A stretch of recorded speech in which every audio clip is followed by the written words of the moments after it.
On Britain's streets, a battle is raging. Don't touch me, son. Well, I already just did, didn't I? What are you going to do about it? Over 11 million of us rent. I wouldn't put anybody in this situation. Oh, seriously, they're not living in this, are they? So why should I live like this? But thousands fall victim to rogue landlords. There's just water cascading through here. This is a dirt trap. On the other side, there are 2 million private landlords and counting. I want my house back. I don't give a toss. I wanted to drag her out of the flat. This is mine. I'll never rent again. Too much hassle. But many face financial ruin at the hands of tenants from hell. He hasn't had his rent for ages. He's owed So 20. what? When are you going to pay me the money? There's a scam going on here, Donny.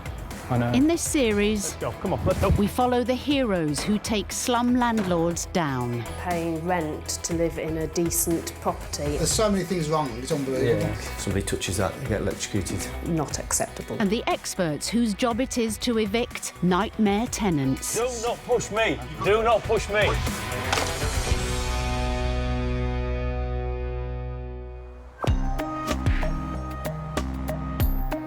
Many elderly landlords invest in rental properties to supplement their pension, hoping the extra income will allow them to retire in comfort. But when the cost and the stress of dealing with troublesome tenants outweighs the benefits, a relaxing retirement can soon turn into a painful ordeal.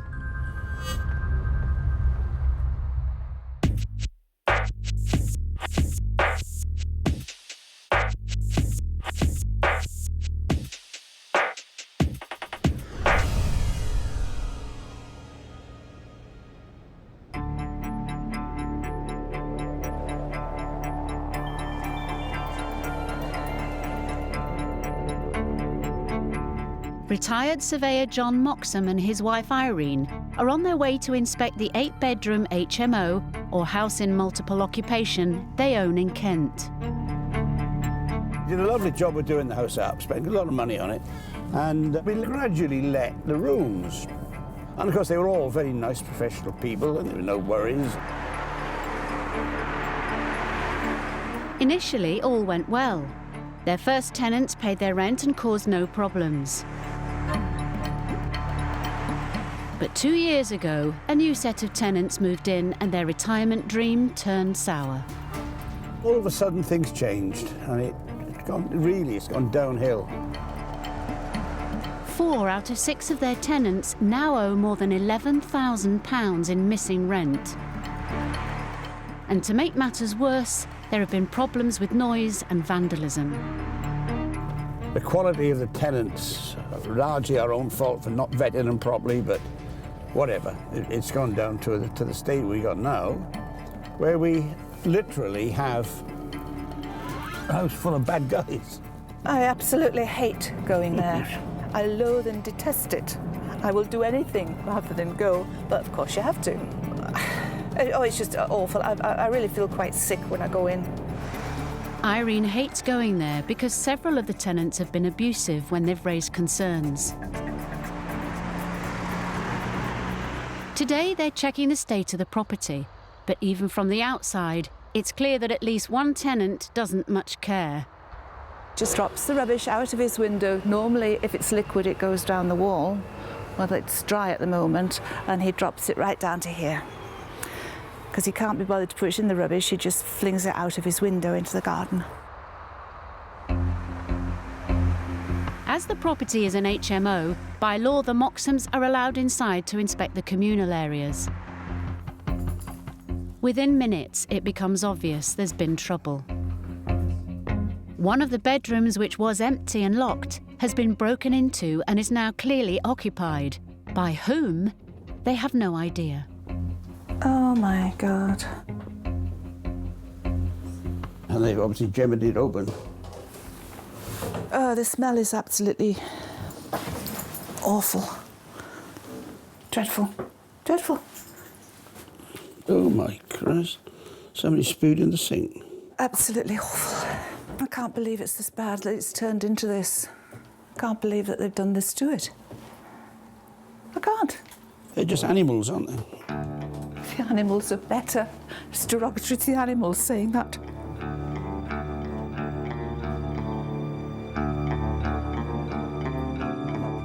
Downstairs in the kitchen, they meet the man who they think is the culprit, a friend of one of their tenants.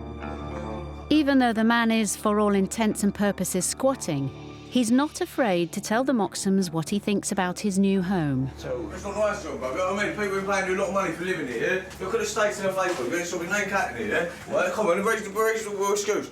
The water mains is bruv, coming from the bath water, bruv. The house is bodged up. Look at the state of it, mate. You've only remembered thing, you're saying special, bruv. You rich people with money, yeah? But this house, yeah? Oh, you get paid like £3 grand a month, yeah? I don't care, yeah? Yeah, I don't live here. I've got my own place. I don't care, I don't live here, yeah? But listen, the way I see it is you're a bad guy, mate. You're a bad guy, bruv. I've got self-morals, yeah? I'm blue, I'm dignity, bruv, yeah? You think about money, bruv. Money. I wish I had some. What they're I like. swear to God, I'll send one of my youths around here, make you laugh. As the rant becomes more threatening, I did well, I'll just smack you in the mouth, really, bruv. I ain't that guy, ain't it, do you know what I mean? John and Irene retreat upstairs.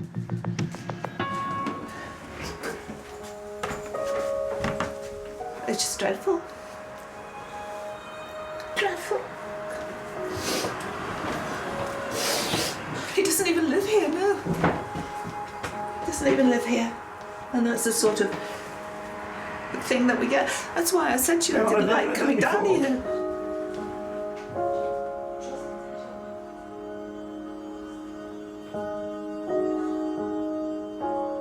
We had a soft touch, I suppose. Because I think we've been too silly with them, too nice. Yeah. And they've taken advantage. Take total advantage. But we have learned now, unfortunately. They've taught us our lesson the hard way. Yes.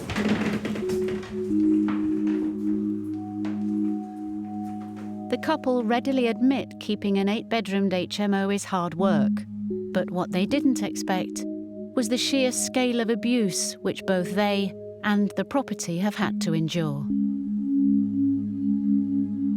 Up until the last couple of years, we've been able to cope with it. But since then, when all this has happened and they've got these really nasty people in, we just can't. We can't cope anymore. We can't. We're too old now. After 2 years of grief and missing rent, John and Irene have reached the end of the road with their nightmare tenants. They've begun legal proceedings to have them kicked out. We go to court tomorrow. Hopefully we will get a possession order. We have to evict 6 people. That's assuming that they won't go voluntarily. It won't be easy. It's not just the 6 tenants they want out. To complicate things, they now have to deal with the man squatting one of their rooms.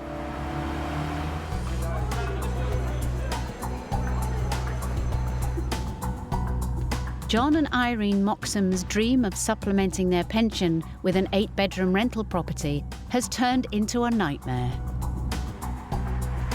2 years ago, an unruly group of tenants moved in who've turned their nest egg into a money pit. Owed over £11,000 in missing rent, they're desperate to get their tenants out. But we want our house back. Yeah, we want the house. Yeah. It's our house, we want it back. And we want to be able to do things, make it nice again as it was. Today, they're on their way to court to try and win a possession order and evict all 6 tenants. They are so thick-skinned that they might just show up. I hope they don't. But they might. I'm just basically wanting it to be over today. Hello, Ian. I'm John. Hello. Meeting John and Irene outside the courthouse is their advocate, Ian Kane. He knows that there's no guarantee of success, especially if the tenants fight the case. Now, I've already spoken to the ushers at court today, and I understand the defendants haven't yet arrived, but of course, ultimately, they can turn up any time up until we're actually in before the judge. Presuming everything goes to plan today, the judge should make a mandatory order for possession. But unfortunately, you can never predict exactly what a judge is going to do in these sorts of cases. Palpitations, I think. I want it over. I just want it over. Get on. Fingers crossed. Let's go see what happens.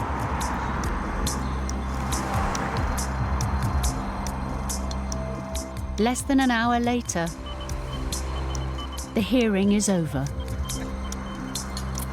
We've got it. panic over. Everything's going to be fine. We got the judgment for 14 days' time. We get a possession order. So it's just a question now of getting on with it, of getting the actual possession. Thank you very much. My pleasure. It was absolutely thank lovely you. to meet Well both done. of you. Great, wasn't it? Yeah. What a relief, eh? What a relief. John and Irene's tenants now have 14 days to leave the property. If they don't go voluntarily, John will have to pay bailiffs to physically throw them out.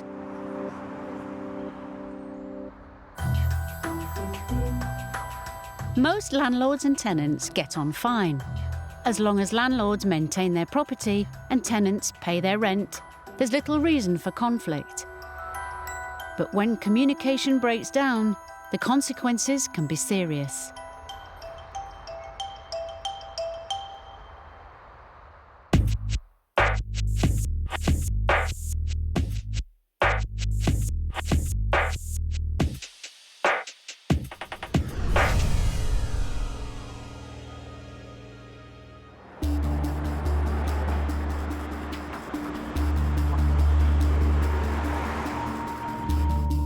Harrow Council housing officers Nusrat Jahan and Joe Smith are on an emergency call-out. Hello, hi, good morning. My name is Nusrat, I'm from Harrow Council. My colleague, Joe. A family of 4 in private rented accommodation have a terrible leak and the property is a health hazard. We tried everything.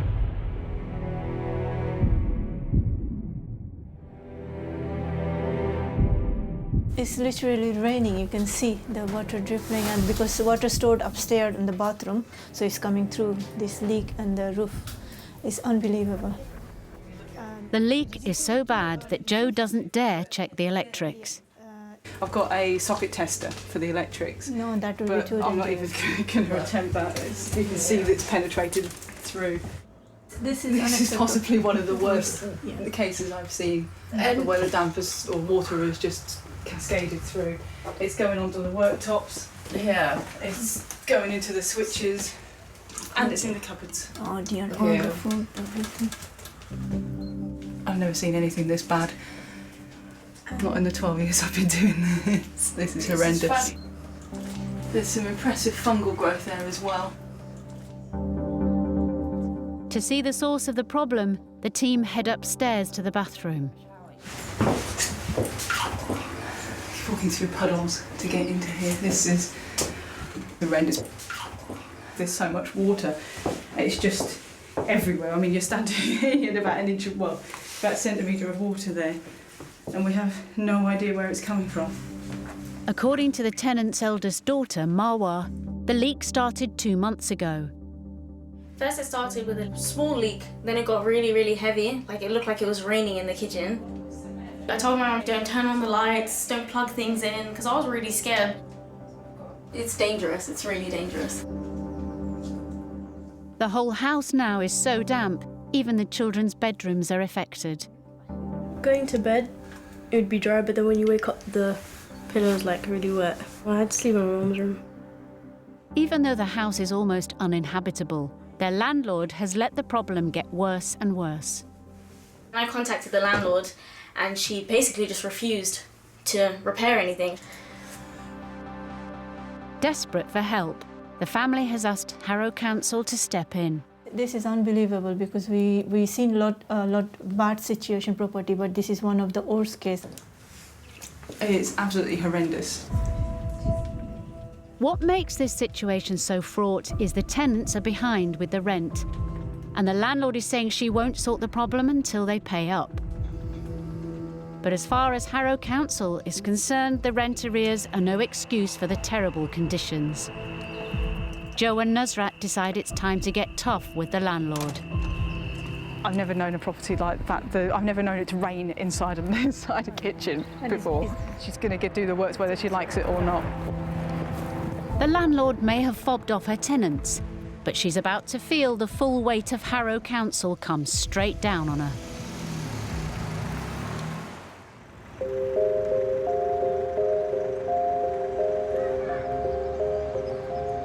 It's over 2 weeks since John and Irene Moxham won a possession order ordering all of their tenants to move out. Now they're on their way to inspect their 8-bedroom HMO to see whether the notice has had any effect. Well, we're up to do our check. Know that the notices are expired, to see if anyone's left the property voluntarily, as it were. If even one of the 6 tenants is still there, John will be forced to pay the bailiffs to physically evict him. An extra expense on top of the £13,000 he's already lost in rent and legal fees. And if the squatter's not moved out, it could become even more complicated. I'm not optimistic, I have to say. As they pull up to the house, it's not looking good. Oh, the windows are open upstairs. That's the squatter's room. So he's obviously still here. If he's still, we'll see. It looks like it. Let's hope he doesn't go mad again today. Waiting for them outside the property is Jim, their builder. Jim, thanks for coming, mate. I don't know exactly what we're going to be doing, but just have to have a look around and see, and we'll see if there's any action needed or not. John wants Jim to renovate the property and size up the job. As they head inside, there's no sign of the squatter, but someone else is seen making a quick exit. Who's that? Hello? Is that one of your tenants, John? No. Where did he come from? Upstairs, John discovers another locked bedroom has had its door kicked in. Well, somebody has broken in. Oh, man, we haven't done that. There's nothing John can do but ask Jim to board up the rooms again. If I go down, I'll get some drills and some screws and we'll secure the doors. Yeah. OK, leave that with me. John checks the other rooms to see which, if any, of his tenants has moved out. One of them at least appears to have gone. Look at this. I just love the way they leave the heaters on and all the windows Yeah, open. yeah, they can be turned off, Jim. Yeah, okay. I can't believe this. Well, I can actually. It's phenomenal, isn't it? Further along the corridor, another room is empty and another tenant gone. He was the one who just moved in and just never paid. He paid 2 weeks' rent nearly a year ago and hasn't paid since. No swearing, please. Oh, dear. It's amazing people can live like this. As Jim boards up the empty rooms, John and Irene continue their tour of the property and are disappointed to discover not everyone is obeying the court order. You know, this is the last day you're supposed to... Well, yesterday, you should have been out yesterday. So are you saying that when I come down Monday, you won't be here? Might not be. They're all the same. You're well past the date, and the problem I've got is I've got to get the bailiff. Now, I don't want to pay the bailiff because it'll go down to you, and I should chase you for the money that you owe if you make me do that. So you've got to do something. They don't care. The nicer you are to them, the worse they are to you. They don't deserve,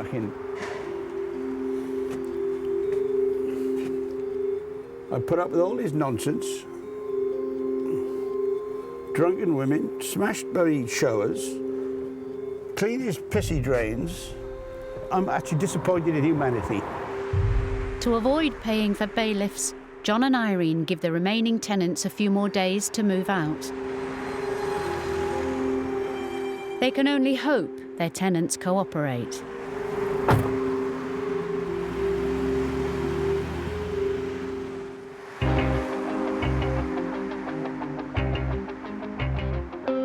Three days have passed since housing officers from Harrow Council were called to an appalling leak. Under pressure from the council, the landlord has finally agreed to send a plumber. Joe and Nusrat have come to ensure he does a good job. Oh, wow.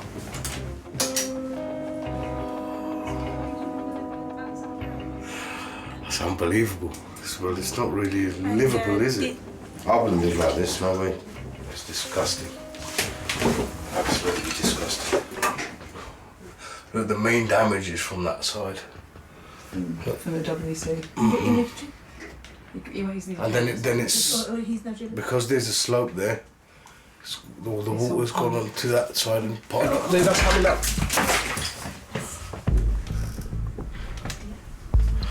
You okay? Yeah, I'm fine. Oh my God. Wow. It's sad. It's really sad. Because he didn't have to come to this. This is when you think you're saving money, and this is what happens now. Up in the bathroom, the plumber quickly finds the source of the leak. It's going to be coming from all this water here. You can see, look, the water's gone that way and this bit is dry. Do you see? That leak is coming from here. From look, this is cracked. This is cracked. For a visual inspection, I see that this is the cause of this whole problem. This is one of the This is the cause. This is the cause. So I would have come here, seen the problem, which is the cistern. It cost you about £225 for the whole job. That's it. And now it's going to cost thousands, literally. Joe calls the landlord to report the plumber's findings and explain what needs to be done to put the property right. Just wanted to let you know that the leak was found. It was actually a cracked cistern. You're going to need a new bathroom floor. You're going to possibly need new joists, new bath, new shower. Pretty much new everything, and the cupboards are going to have to come off. The electrics are possibly damaged, and you're going to have to look at getting a whole new kitchen and possibly a new kitchen floor as well. So, if the landlord had tackled the leak 2 months earlier, this would have been a small repair bill. Now she's faced with paying thousands to put this right. That's if she obeys the council's instructions. I'm just really annoyed about the fact that all this could have been prevented if she'd have just paid for a bloody toilet system.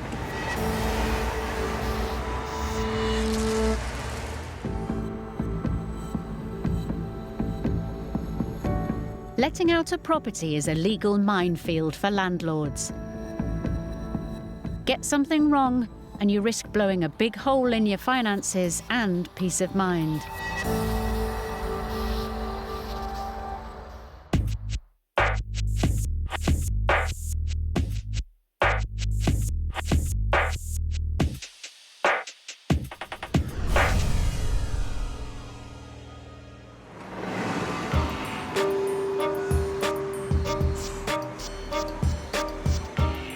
Council worker Kirk Brown is desperately trying to evict his tenant.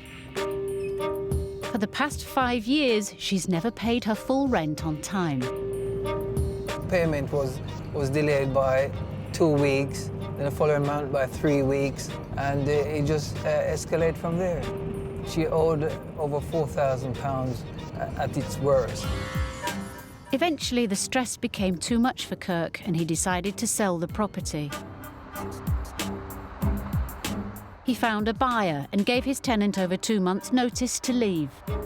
I told her the date of completion. We decided that we'd help her move, provide transport. The tenant moved out and Kirk changed the locks. Then his nightmare began. I thought it was in my right to change the locks and hand the keys to the new owner. Kirk had made a fatal error. Rather than give the tenant a written notice to leave, they reached a verbal agreement. When we went there on the day of completion, we tried the keys and the door wouldn't open. But then we realized she was inside the property.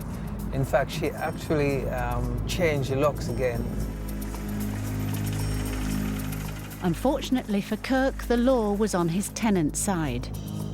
When she learnt his verbal notice carried no legal weight, she moved back in. 3 months later, Kirk has lost his buyer and his tenant is still here. This is my property.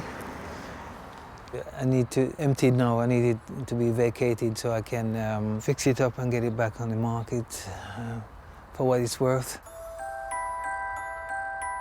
Selling the property with an uncooperative tenant is proving virtually impossible. His only option now is to go to court and force her out. I'm still not confident in going to court, but all the good things I've done for her, you know, it feels hurt. It's hurt.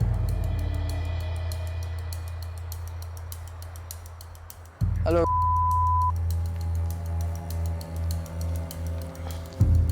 How are you?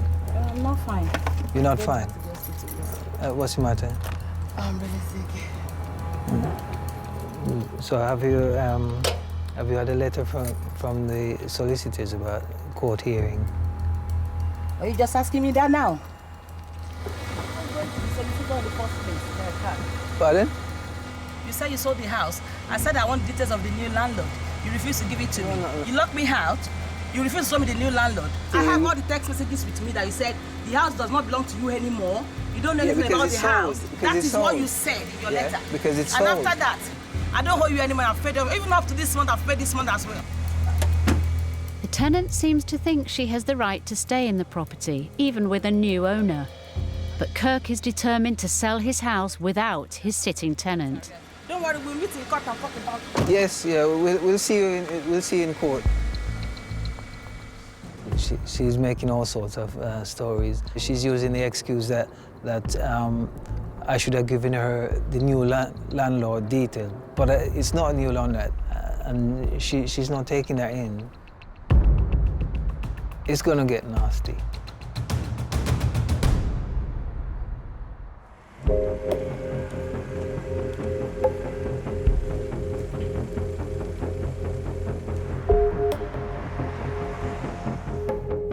Two days later, it's the day of the hearing.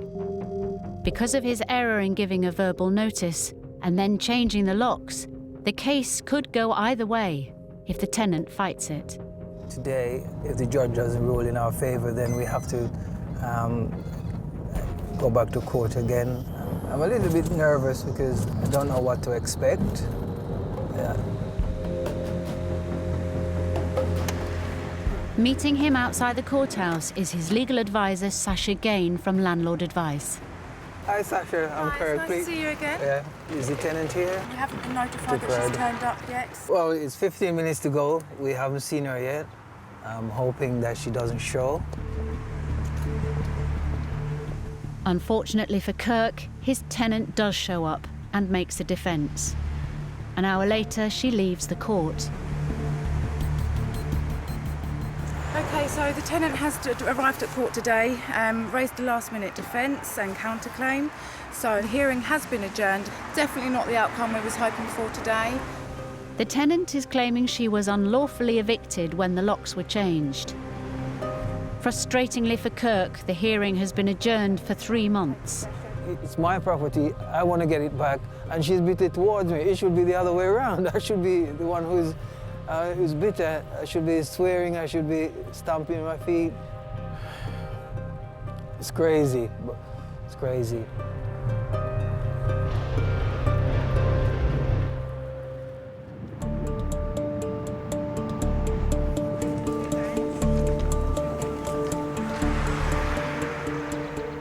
It's almost 3 weeks since John Moxham won the possession order for his 8-bedroom HMO.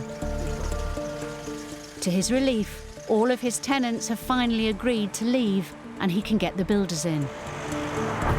Morning, John. One of the let's go, Dorothy. Okay, John, we're gonna the other lads will be here. We'll start to cart it all out. The inside of the house is so damaged that it needs a complete overhaul. Just to let them get on, they start to clear the whole place.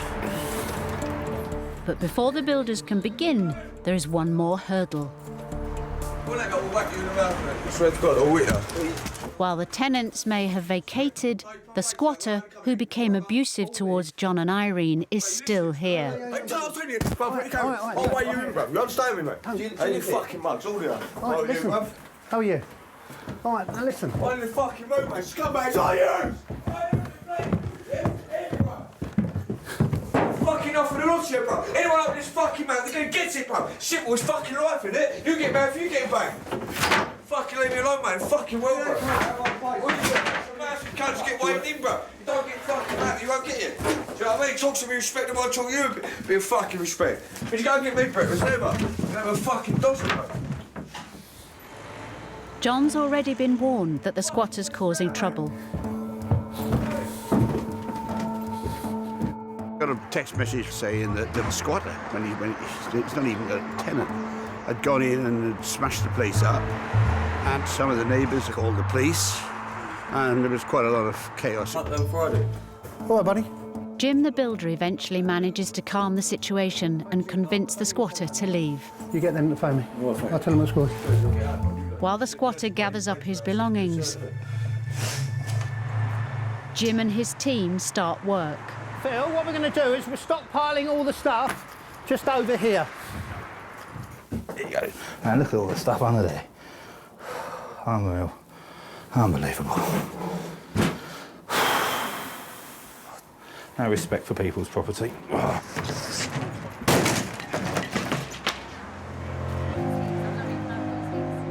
An hour later, the squatter's parents arrive to collect him and his few belongings. Hopefully we're on the home straight, and presumably won't be as financially crippling either. Because, I mean, you wouldn't believe the cost of all this so far. I mean, it's unbelievable. Now everyone's out, John and Jim's next job is to turn a hellhole into a habitable home.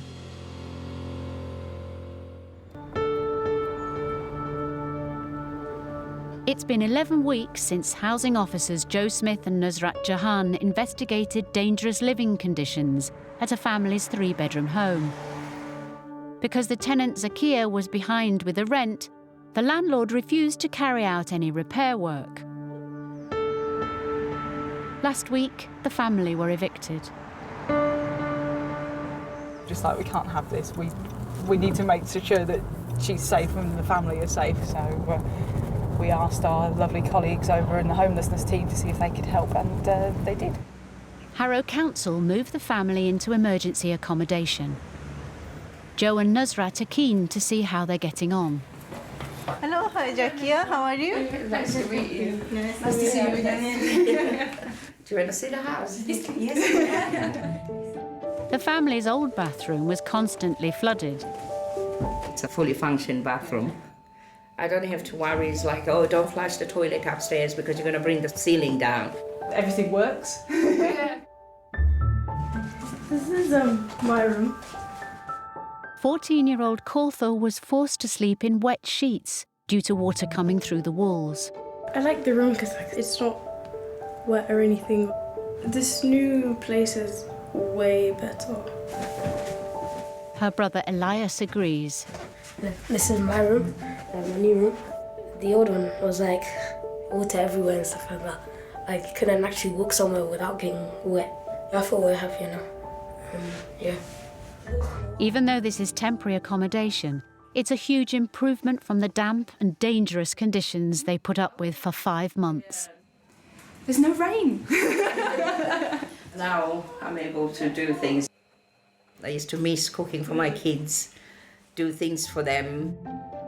It's been a very stressful time for Zakia, caring for her family while her home crumbled around her. I don't know how to thank you guys. It's like a huge burden lifted off my shoulders. The main thing is that you're now safe. Yeah. You've got, everything works. It's like a dream come true. It's been a challenging case for Joe and Nusrat. They're still looking to take Zakia's former landlord to task to protect future tenants. But for now, they're relieved that Zakia and her family are out of harm's way. Thank you very much. Thank you very much, Nusrat. Thank you. I'm really happy, to be honest with you. We felt responsible to make sure that she was rehoused somewhere she could be safe and well, and we've done that. The family will eventually move into more permanent property. For Zakia, the future's looking much brighter. At the hearing, Kirk's tenant is a no-show. It's taken more than 7 months, but council worker Kirk Brown has finally managed to win an eviction order against his tenant. The judge granted us possession, and ecstatic, fantastic.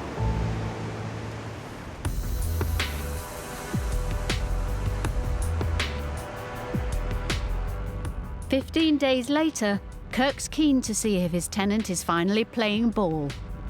Well, I'm going around to the property now to check to see if the tenant has vacated it, and I'm hoping that the nightmare is over.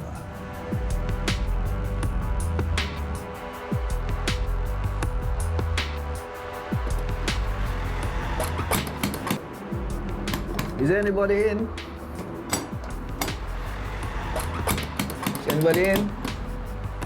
With no answer, Kirk decides to call the tenant and find out if she's left.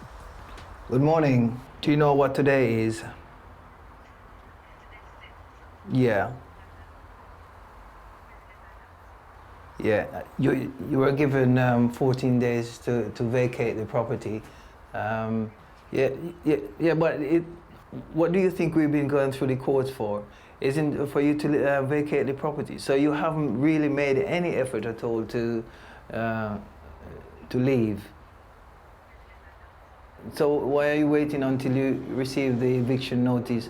I'm not going to force myself into the property today, but I'm just saying to you that you should have made enough effort to leave the property without me having to go down the road of getting you evicted.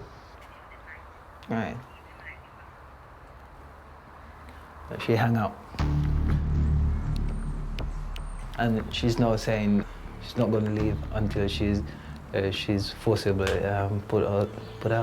And that just ridiculous. Kirk has already lost thousands of pounds in legal fees fighting the case. Paying for bailiffs is the last thing he wants. And his legal advisor, Sasha, has even more bad news for him. The bailiffs are taking on average about 6 weeks to carry out the eviction. So the sooner the bailiff are applied for, obviously the better. So we can have the application sent out today for you. All right. Thank you. Okay. You're welcome. Take care, Kirk. Cheers then. Bye-bye.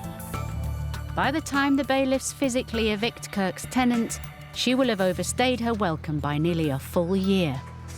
When she leaves, probably will be singing and dancing, so watch this space.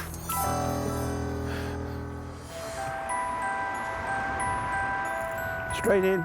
It's 6 weeks since retired surveyor John Moxham and his wife Irene evicted their 6 troublesome tenants and a squatter from their 8-bedroom property. Since then, their builders have been busy.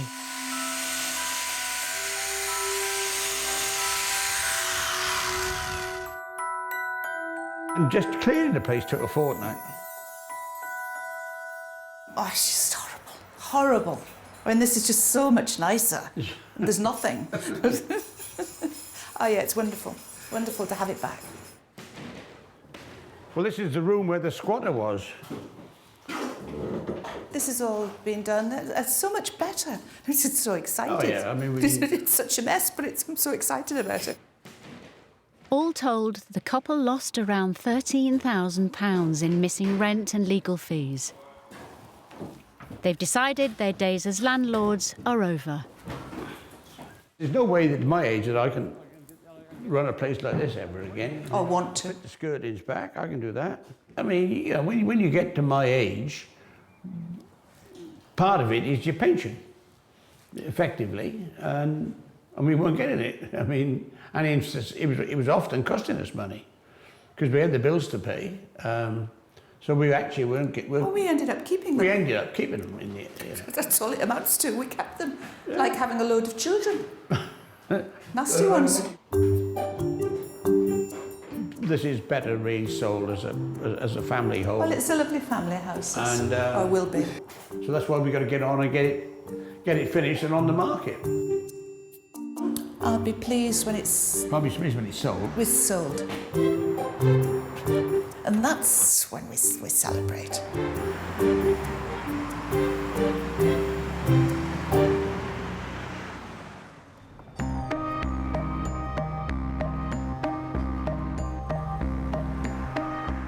7 weeks have passed since Kirk Brown instructed the bailiffs to remove his tenant from his property.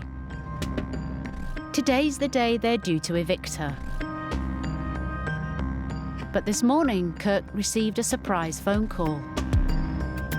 She asked me to collect the keys. When I approached her, she just handed me the keys and drove off. There were no words exchanged. The tenant may have left, but he's still got to check the state of the property. The lights working. Left quite a bit of stuff in here. Let's draw the curtain and see what's there.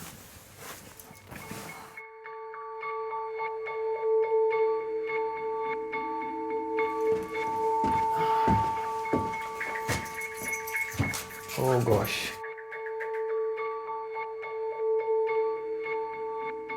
There's a lot of rubbish she's left in the property.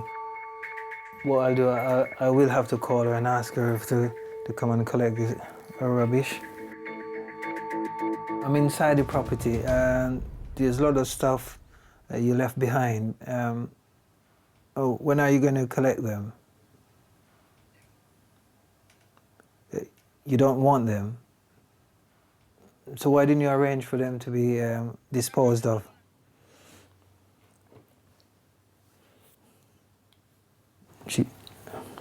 She hung up. It looks like Kirk's going to have to sort out his ex-tenant's rubbish himself. Their clothes in his bag, shoes. There's also a lot of repairs to do around the house. The door is off its hinges. And the place needs a good clean. Disgusting. But after almost a year of legal battles, Kirk's not going to let all of this ruin the occasion. I finally got my property back, along with all the rubbish, but I am happy that I can say now it's mine, she's gone, and she can't say I've locked her out because I've gone the legal route. Next time... Oh, hello! Chris Sharp takes on squatters in Bristol. You've invaded our privacy. Who's invaded whose privacy? Are you? A landlord fights for her countryside bungalow. Just come see what state it's in. I'll see you at court, don't you? I feel like I'm walking towards a firing squad. And Paul Champlina You can smell the cat smell from here. battles a nightmare tenant that won't leave. I can kill somebody. I'm ready to kill somebody. I am. It's absolutely quint.